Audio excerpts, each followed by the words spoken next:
ഇടുക്കി തോട്ടം മേഖലകളിൽ റേഷൻ കടകളിൽ കുത്തരി സ്റ്റോക്ക് ഇരിക്കുമ്പോഴും വിതരണം ചെയ്യാൻ കഴിയാത്തതിനാൽ സാധാരണക്കാരുടെ അന്നം മുട്ടുന്നു. സെർവർ തകരാറാണെന്ന സ്ഥിരം പല്ലവിയാണ് വ്യാപാരികൾ പറയുന്നത്.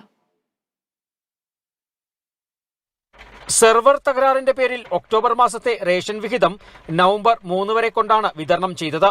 എന്നാൽ വിതരണം ആരംഭിച്ചെങ്കിലും കുത്തരിയുടെ കാര്യത്തിൽ സ്റ്റോക്കില്ല എന്നാണ് ഇ-പോസ് മെഷീനിൽ കാണിക്കുന്നത്. ചാക്കരിയും പച്ചരിയും മാത്രമാണ് ഇ-പോസ് മെഷീനിൽ ഫോർട്ടിഫൈഡ് അരി എന്ന് രേഖപ്പെടുത്തിയിട്ടുള്ളത്. ഇതിന് പരിഹാരമായി റേഷൻ ഡീലേഴ്സ് അസോസിയേഷന്റെ ആവശ്യപ്രകാരം സ്റ്റോക്കിൽ മൈനസ് കാണിച്ച് അരി വിതരണം ആരംഭിച്ചിരുന്നു. എന്നാൽ ചൊവ്വാഴ്ച ഉച്ചയോടെ ഈ സംവിധാനവും തകരാറിലായി. ഈ മാസം തൊട്ട് അത് ഫോർട്ടിഫൈഡ് CMR എന്നാണ് മെഷീനെ കാണിക്കുന്നത്. അതിനെ നമുക്ക് പഴയ ആ സ്റ്റോക്കിൽ നിന്ന് പുതിയ CMR 45ലേക്ക് മാറിയെങ്കിൽ മാത്രമേ ഈ അരി കൊടുക്കാൻ സാധിക്കുന്നുള്ളൂ. അത് IT സെല്ലിൽ നിന്ന് വേണം ഇത് മാറി വരാനായിട്ട്. അത് ഇന്ന് ഉച്ച വരെ 2 ദിവസമായിട്ട് നമുക്ക് മൈനസ് ബില്ലിങ് അനുവദിച്ചിട്ടുണ്ടായിരുന്നു.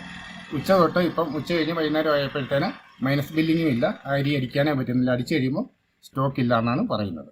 ഭക്ഷണത്തിലെ ആവശ്യ മൈക്രോ ന്യൂട്രിയന്റുകളുടെ അളവ് വർദ്ധിപ്പിക്കുന്നതിനായി സാധാരണ അരിയിൽ മൈക്രോ ന്യൂട്രിയന്റുകൾ ചേർത്ത് വിതരണം ചെയ്യാനാണ് സർക്കാർ തീരുമാനിച്ചത്. ഇത് ഇ-പോസ് മെഷീനിൽ രേഖപ്പെടുത്താൻ വരുന്ന കാലതാമസമാണ് റേഷൻ കടകളെ മാത്രം ആശ്രയിച്ചു കഴിയുന്നവർക്ക് വിനയായിരിക്കുന്നത്.